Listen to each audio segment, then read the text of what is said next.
Hi everybody. So today I'm going to be talking about trauma-informed care and especially trauma-informed care within housing, which is also known as trauma-informed housing.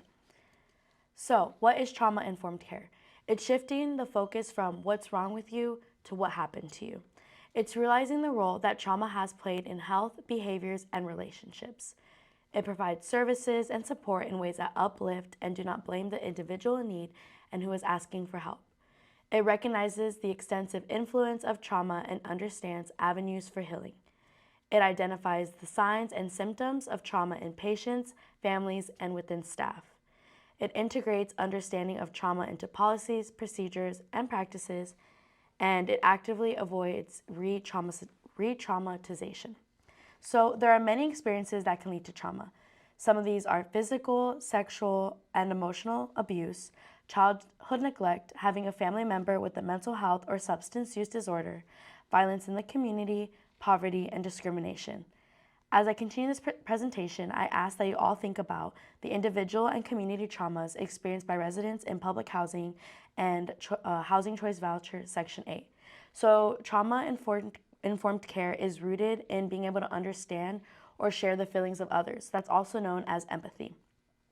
By recognizing the influence of trauma and actively seeking for passive recovery, we are actively being advocates for our clients.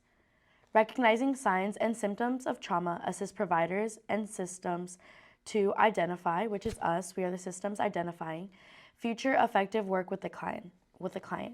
With this, it is important to remember that what may work for one client may not work for another, but there's a reason for evidence-based practice. So there's a reason why we're talking about trauma-informed care, because it has worked and it's going to continue to work.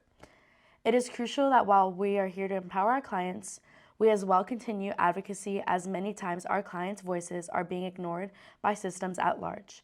This can be done through being involved in policy work and utilizing best practices centered on trauma-informed care. So, there are 6 principles of trauma-informed care. This is safety, peer support, empowerment, trustworthiness and transparency, collaboration, and humility and responsiveness. So for safety, it's creating a space where clients and staff feel both physically and psychologically safe. I want to emphasize that trauma-informed care is for all of us. It's not just for our clients, it should be for our agency workers as well. We should be treating one another with a trauma-informed care practice. As for trustworthy and transparency, decisions are made with transparency and with the goal of building and maintaining trust. Then the third one, peer support, is encouraging trust and collaboration by sharing stories and lived experiences that promote recovery and healing. For collaboration, it's sharing power and decision-making so that everyone has a role to play. That goes into empowerment, which is recognizing, validating, and building on the strengths that people have, working to facilitate recovery rather than control it. So we're going back to a strengths-based perspective. Trauma-informed care is strengths-based. We want to recognize the strengths and the abilities that our clients have and agency workers, and from there we build onto that and empower others to help themselves while we also help them. And then the last one, humility and responsiveness. Biases, stereotypes, and historical trauma are recognized and addressed. So this is remembering that we do have to address the traumas that have happened, because if we just put a Band-Aid on a bullet wound, it's never going to heal and it's just going to continue to be exposed and no work is going to be done. So while it can be hard to recognize the trauma and kind of address it, it's important that we do address it so it can get fixed and then we can keep working from there. So, trauma and housing. Now for the why. Why are we talking about this? What does trauma-informed care have to do with housing? What does it have to do with any housing authorities? So over 60% of American adults have experienced at least one form of trauma. That number only increases when you include experiences of racism, discrimination, such as gentrification, housing displacement, discriminatory housing policies, and other forms of marginalization. So triggers that could also happen within this are language and verbiage of housing rules and policies, unit inspections, and housing rules. Well, the 3 things that I have listed as possible triggers are important to maintaining order within housing. We need housing policies, we need unit inspections, and we need housing rules. It's important to identify how we can approach these logistics with compassion and residents in mind. So, how are we going to use what is necessary while also using trauma-informed care and thinking? So, to think about it, housing rules and policies are often communicated in punitive and disempowering language, which could eventually deteriorate a resident's agency and autonomy over their housing situation. So, the words we use matter. The words we use can determine the way a resident feels about their housing situation. While unit inspections are important for health and safety reasons, it is important that we do not abuse this power when unnecessary. Why are we doing unit inspections? Is it because we are being nosy, or is there a true reason? And then we should also be cognizant of when and why lease violations are being sent out. Was the notice clear? Was the notice in a language that the resident can understand? Oftentimes, there are notices sent to residents that are only in English when residents can't speak that language, can't read that language, and can't understand English. So with that, it wouldn't be fair to give a resident a violation or a penalty for not doing what a notice said because they can't even understand it. And if they missed an appointment, why? Going back to that trauma-informed care understanding of why, and not what's wrong with you, but like why. And then, so trauma-informed housing is designing and operating rental housing that prioritizes people and their well-being. So there are 4 ways that we do this: safety and trust, choice and empowerment, community and collaboration, and beauty and joy. So for the first one, safety and trust, staff and residents should feel physically and psychologically secure within the built environment and interpersonal interactions. Trust is built on genuine relationships and nourishing transparency in decision making. For choice and empowerment, staff and residents should have agency, representation, and choice in their work and community. We acknowledge the historical impact on residents and communities when decisions have been made without their input and consent. And because we recognize that, we want to use both individual and community strengths and experiences to utilize foundations for growth. So again, going back to letting people have choice and empowering others to be a part of decision making, especially when it comes to the places that they live. For community and collaboration, collaboration works to reduce power disparities among leadership, staff, and residents seeking avenues for shared decision making. Positive relationships foster resilience and healing. Every individual within the organization contributes to fostering a trauma-informed environment. And then lastly, beauty and joy.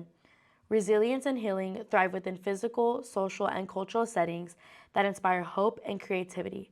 Staff and residents are promoted to prioritize self-care and are backed in nurturing communal well-being. The design of the physical environment takes into account how spaces can promote rest and connection while also honoring the community's history and strengths. So it's important to recognize that while we recognize how to build strengths within, we also care about how the community looks within outside, because that matters to people. So then we have human-centered design. So trauma-informed housing intersects with human-centered design and trauma-informed care. So I wanted to touch a little bit on what human-centered design is. So before going into it, I want to emphasize that we are designing with the community and we are not designing for the community. So empathy. Empathy focuses on centering the experience of the people closest to the issues. So the people closest to the issues are the people who live in the housing and who are residents of housing. And then creativity, encouraging creativity and collaboration through team-based learning. And then we have failure. We want to embrace failure as a learning tool. Failure is going to happen. You can't ignore it. It's going to be there, but what are you going to do about it? How are you going to grow from it? And then lastly, curiosity. We should embrace curiosity and divergence by engaging a diversity of perspective. Ask questions. Just because something is doesn't mean it should be. Just because something has always been that way, ask why. Question what seems wrong. There's beauty in, it's beautiful to be curious. There's beauty in curiosity. It is okay to ask questions. And then how do we become a trauma-informed agency? So talking about all this, how do we integrate it? How do we make it practical? How do we make it real? So we do this by encouraging community care, redefining leadership, strengthening workplace collaboration, having organizational support for burnout, prioritizing healing, addressing community trauma, communicating with dignity and belonging, and designing trauma-informed spaces. So I'm going to touch a little bit on these 8 different ways on how we can become a trauma-informed agency. So for encouraging community care, investing time and resources into community care can reduce requests to staff and strengthen resident leadership and autonomy. Of course, we're community services. We are here to help residents. We're here to ask any questions and provide resources. But ultimately, we want to give a space to our residents where they feel comfortable to go to one another, to ask each other when they have a question, to ask each other when they're going through something, so that we can be their last resort, and then we can help them from there, give them the tools so they can utilize the tools on their own. And then strengthening workforce collaboration. So different roles and responsibilities throughout staff, residents, throughout agency workers can ultimately create tension. Well, because we all have our different roles, we all believe what we believe our way is the right way. We know that what we need to get done, and we can sometimes have tunnel vision onto what our other agency workers or our colleagues are trying to accomplish. When we fail to work together, we miss opportunities to collaborate and lessen workloads, which makes work more stressful and takes well-needed time and energy away from clients and serving residents. Ultimately, we are here to serve our residents and clients, and when there is tension built and when we are ignoring working together, then we are not doing what we're here to do, which is serving our residents and clients. So it's important that we all work together. And then for prioritizing healing, staff and residents are experiencing trauma inside and outside of their jobs. So it's not just trauma within here. There's trauma in different parts of our life. It's a very holistic approach. And while we can recognize trauma, lacking adequate support and resources will only perpetuate harm within our community. So yes, it's good to recognize the harm that's happening. It's good to recognize the trauma. It's important. But what are we going to do about it? We can't just sit there, look at it, and talk about it. We need to address it and find solutions. And that's going to addressing community trauma. Knowing that our neighborhoods experience neighborhood violence, gentrification, poverty, drug misuse, and prostitution, we need to recognize how trauma affects how we interact with one another and how we respond to those issues. So how are we treating one another when these traumas are happening? Is it effective or is it ineffective? And then lastly, communicating with dignity and belonging. Remember that where we work is where others live. We need to be respectful to residents, be compassionate, and create a community of belonging. We get to work here. We are in the space where others live. These are people's homes. So how are we treating them? And that's it.